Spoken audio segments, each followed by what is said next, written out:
CD Projekt Red has officially announced that something even a few years ago would have sounded almost impossible.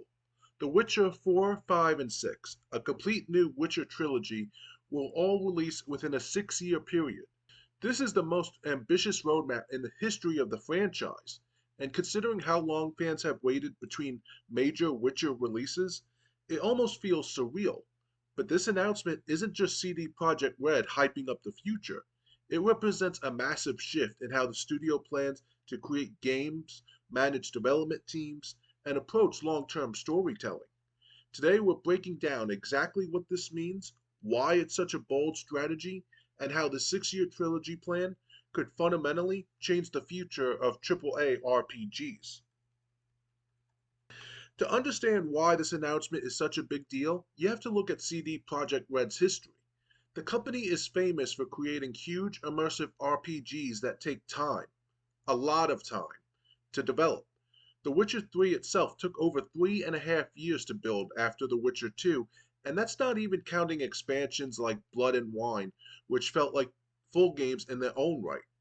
Then came Cyberpunk 2077, a project that stretched across nearly 7 years of development, multiple delays, several overhauls, and controversial launch that took years of patches and updates to fully stabilize.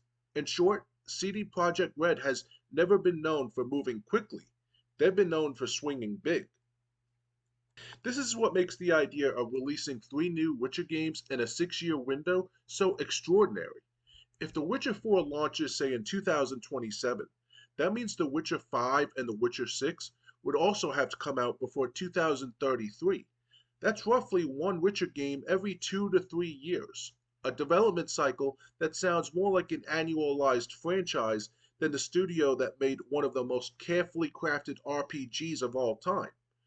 But CD Projekt Red insists that this is their plan, and they claim it's not just possible, but fully structured into their new production approach. To pull this off, CD Projekt Red is relying on a completely different pipeline than the one they used for earlier Witcher titles. Instead of building an engine from scratch, which is what they did for Cyberpunk, they're now using Unreal Engine 5 across all their future projects. This means tools, assets, and systems can be shared between teams, dramatically speeding up production. They also have multiple studios now focused on the franchise. Witcher 4 or Polaris is being built by the main Warsaw team, while the Vancouver and Boston teams contribute support. By the time Witcher 4 ships, CD Projekt Red says the tech will be stable enough that building Witcher 5 will no longer require starting from zero. It will be more like picking up a complete blueprint and expanding on it. And because the 3 games in this trilogy are planned together, the team doesn't need to reinvent the wheel each time. They know where the story is going, how the world evolves, and what systems they intend to carry forward. The strategy might sound familiar, especially if you look at the industries or even smaller studios. In the indie scene, for example, developers often reuse assets, animations, and engines for sequels to speed up production and reduce cost. When indie horror game sells over 100,000 copies, like Tormented Souls 2 recently did, it's a major achievement because the budgets for those games are so small. 100,000 copies can literally fund the next project. Mainstream players might shrug at that number, but in the indie world, it's the equivalent of breaking even and turning a profit instantly. Developers in that scene often leverage their success to build sequels more quickly and refine their ideas across multiple games. CD Projekt Red is essentially doing the AAA version of that approach. They're creating a foundation with Witcher 4, new systems, new assets, new combat behavior, new enemy AI, new world building tech, and then using that foundation to make the next 2 games faster. Instead of reinventing the entire franchise every time, the team will be able to refine, polish, and expand the core of Witcher 4 into Witcher 5 and Witcher 6. It is a smarter, more sustainable pipeline, and honestly, it's something the AAA industry has needed for a long time. But what does that mean for the games themselves? First, the trilogy format immediately suggests that CD Projekt Red wants a highly connected story. something sweeping, something planned from beginning to end, something more cohesive than previous Witcher entries. If you think about how Mass Effect built decisions and consequences across 3 games, or how the old Dragon Age trilogy tried to establish a consistent fantasy world over time, that's the kind of approach CD Projekt Red seems to be aiming for. Instead of each Witcher game feeling like a standalone experience, we may be looking at a story that evolves with each entry, with characters, factions, and world states carrying forward from one installment to the next. There's also the question of who the protagonist will be. CD Projekt Red has confirmed that Geralt's story is finished, and Witcher 4 will begin a new saga with a new Witcher. This is a massive shift for the franchise because Geralt has been synonymous with the brand for almost 20 years. With a new lead comes an opportunity to take the story and the world in completely different directions. Will we follow a Witcher from a different school, like the School of the Cat, the Bear, or even an original creation made specifically for the saga? Will the tone shift to a darker, grittier style more reminiscent of the original Witcher game? Or will the trilogy lean into the grand epic scale The Witcher 3 is known for? And then there is the world itself.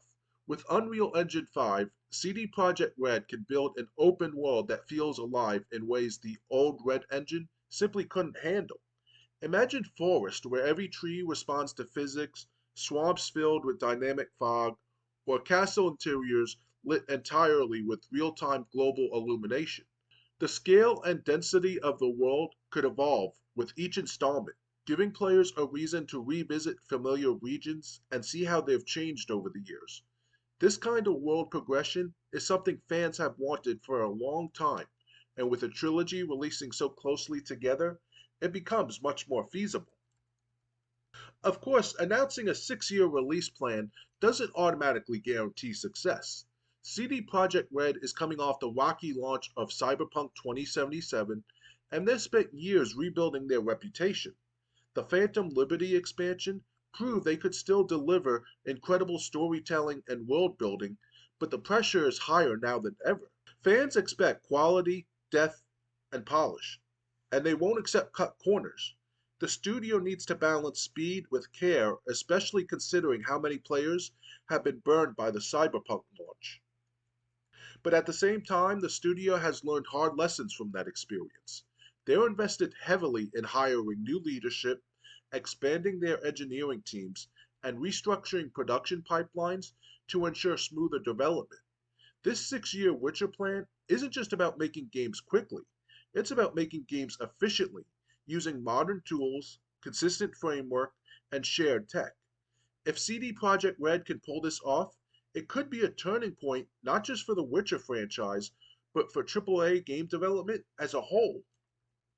And this raises the question, what does this mean for RPG fans?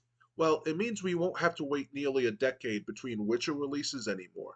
It means we're getting a continuous stream of stories, expansions, world building, and character arcs that evolve in real time. It means that if Witcher 4 introduces a new Witcher school or a new region of the continent, those ideas can be explored more deeply across Witcher 5 and Witcher 6 instead of being abandoned in a single game. And it means that players who fell in love with this world years ago will have reasons to stay invested for at least the next decade. Now for the fun part. What could actually be in these games? There's a lot of speculation floating around, but one of the strongest possibilities is that CD Projekt Red will explore new regions we haven't seen before in the game. The continent is massive, and the books reference lands and cultures far beyond the areas we've already visited. A brand new Witcher could be part of a new order that rebuilds after the events of Witcher 3, potentially dealing with the political fallout of Nilfgaard, the Northern Kingdoms, and the lingering threat of the Wild Hunt's influence on the world. Characters like Ciri could reappear, not as protagonists, but as guides, mentors, or powerful political figures whose choices influence the direction of the trilogy. Or CD Projekt Red may choose to distance themselves from familiar characters entirely and build a self contained saga that stands on its own. Whatever direction they take, the key is that CD Projekt Red isn't just making one Witcher game. They're building a multi game epic with shared DNA, shared tools, and shared creative vision.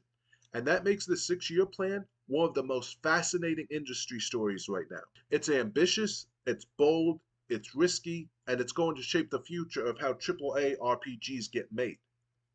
At the end of the day, CD Projekt Red's 6 year Witcher trilogy plan is a roadmap packed with both potential and pressure. If they can maintain quality while delivering games on a faster timeline, they could redefine what modern RPG development looks like. If they stumble, it could reinstate the doubt that surfaced after Cyberpunk. But with Unreal Engine 5, a rebuilt development pipeline, and multiple teams working in parallel, this might be the most carefully engineered plan the studio has ever attempted. So the big question is, what do you think? Are you excited for a Witcher trilogy that arrives quickly, one game after the next? Or are you worried that rushing the series could affect the quality fans expect?